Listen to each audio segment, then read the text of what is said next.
पूर्व केंद्रीय मंत्री और बीजेपी के वरिष्ठ नेता चौधरी वीरेंद्र सिंह हमारे साथ मौजूद हैं। जिस तरीके से प्रदेश में गठबंधन को लेकर सियासी घमासान देखने को मिल रहा है, जेजेपी बीजेपी के नेता आमने सामने नजर आ रहे हैं। हमारे साथ बातचीत करने के लिए मौजूद है सर।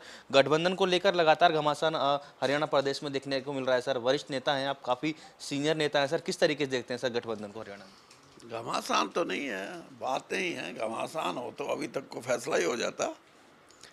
ये है कि जब जो ही चुनाव नज़दीक आते हैं ना, तो हर पार्टी अपना आकलन करती है, अपनी शक्ति का, अपनी कमज़ोरियों का।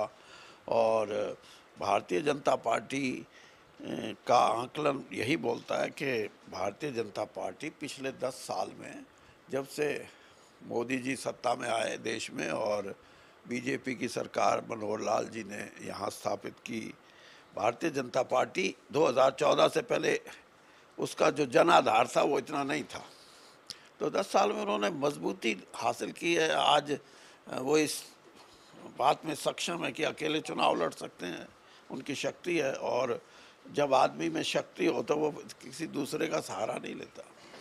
सर, जिस तरीके से जो बीजेपी प्रभारी हैं विप्लव देव, उनका भी बयान निकलकर सामने आया था कि कोई एहसान नहीं है, जो उनके मंत्री कहीं ना कहीं एहसान के बदले मंत्री बनाए गए हैं। इनके बयान को किस तरीके से देखते हैं सर प्रभारी? देखिए, विप्लव जी ने जो भी बात कही है वो तो किस नज़रिए से कही मैं ये तो नहीं कहता, लेकिन मैं इतना ज़रूर मानता हूँ कि हमारी पार्टी ने एक स्पष्ट बहुमत ना मिलने के कारण एक दूसरे राजनीतिक दल से समझौता किया। और उसकी वजह ये थी कि 5 साल हरियाणा में ऐसी नौबत ना आए, ऐसी समस्या पैदा ना हो कि दोबारा से जनरल इलेक्शन में जाना पड़े। और इसीलिए उनसे ये समझौता हुआ। वरना तो जो निर्दलीय एमएलए थे वो भी शुरू में हमारे साथ थे, लेकिन ये उचित ये समझा गया कि गठबंधन एक राजनीतिक दल से हो। और उनकी, विप्लव जी की एक बात पे तो मुझे लगता है कि समझौते में 10 एमएलए हों और एक को डिप्टी चीफ मिनिस्टर बना दिया जाए और उसी को 1 दर्जन बड़े बड़े पोर्टफोलियो, बड़े बड़े विभाग दिए जाएं, तो ये कहीं ना कहीं ये दिखता है कि लेने वाले में लालच, अथाह लालच की लालसा थी उसके मन में। आज झज्जर दौरे पर थे दुष्यंत चौटाला, उन्होंने भी बड़ा बयान दिया है कि जो ये समझौता हुआ है अमित शाह ने समझौता कराया, यानी कि जो गठबंधन है अमित शाह ने कराया। वो उनका भी बयान निकलकर सामने आया। तो सर, किस तरीके देखते हैं केंद्र की तरफ से ये गठबंधन किया गया? देखिए, गठबंधन हमेशा लीडरशिप ही करती है, जो केंद्रीय लीडरशिप, और वही फैसला करती है। और वही ये फैसला करती है कि ये गठबंधन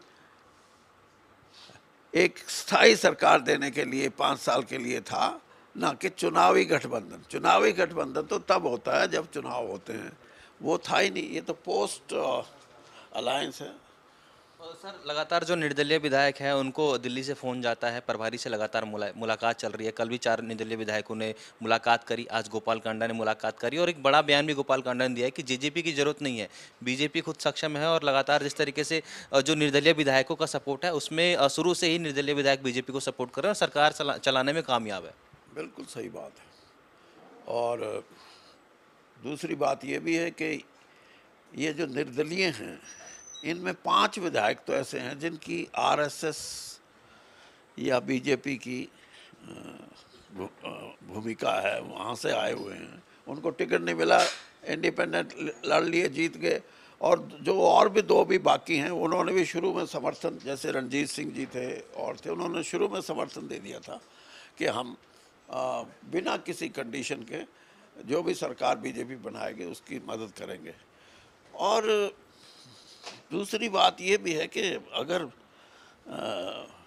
आज की परिस्थिति देखी जाए तो 10 आदमियों की पार्टी में 7 आदमी तो विद्रोह की सीमाएं लांघ चुके हैं।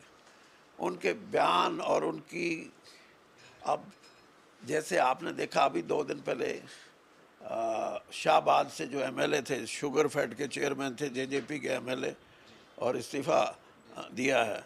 तो ये सारी बातें, ये वहाँ विद्रोह की स्थिति भी है। और जो ये कह रहे हैं ना कि ये फैसला तो ऊपर सेंट्रल लीडरशिप ने हमारा गठबंधन का किया, उनको भी पता है कि बगावत उनकी पार्टी में हो चुकी है, इसलिए इनसे ज़्यादा लंबा भाईचारा रखना कोई अकल की बात नहीं होगी। आपकी बात बड़ी करते हैं सर, जिस तरीके से सोमवीर सागवान निर्दलीय विधायक है, अभी चंडीगढ़ में उन्होंने बयान दिया है कि जल्द से जल्द बीजेपी को जेजेपी से किनारा करना चाहिए, वरना आगे आने वाले दिनों में बीजेपी को बहुत बड़ा नुकसान होने वाला है। सही बात है। निर्दलीय विधायक क्या कहता है? वीरेंद्र सिंह की 52 साल की चुनावी राजनीति का मैं पढ़ के बता सकता हूँ, शक्ल देख के, माहौल देख के, कि ये एक भारतीय जनता पार्टी का लंबा साथ जेजेपी के साथ ये बीजेपी के कार्यकर्ताओं को निरुत्साहित करता है। उनके मन में ये भावना आती है कि काम हम करें और गठबंधन के लोग सारी चीज़ों का फ़ायदा उठाएं। तो हमारी पार्टी को हम कमज़ोर नहीं करना चाहते। और मैंने जैसे कहा कि मैं कोई किसी इस परिप्रेक्ष्य में नहीं कहता कि मेरा उसमें कोई अपना फ़ायदा है। मैं ये कह रहा हूँ कि भारतीय जनता पार्टी का कार्यकर्ता आज के दिन अगर इस गठबंधन से मुक्ति मिल जाए तो वो ज़्यादा ताकत से काम करेगा। बहुत बहुत धन्यवाद सर खबरें तक से बातचीत करने के लिए। तो ये थे पूर्व केंद्रीय मंत्री और बीजेपी के वरिष्ठ नेता चौधरी वीरेंद्र सिंह, जिन्होंने हरियाणा के तमाम मुद्दों पर खास बातचीत की। मेरे सहयोगी जस्सी के साथ राजा पटेल, दिल्ली खबरें अभी तक।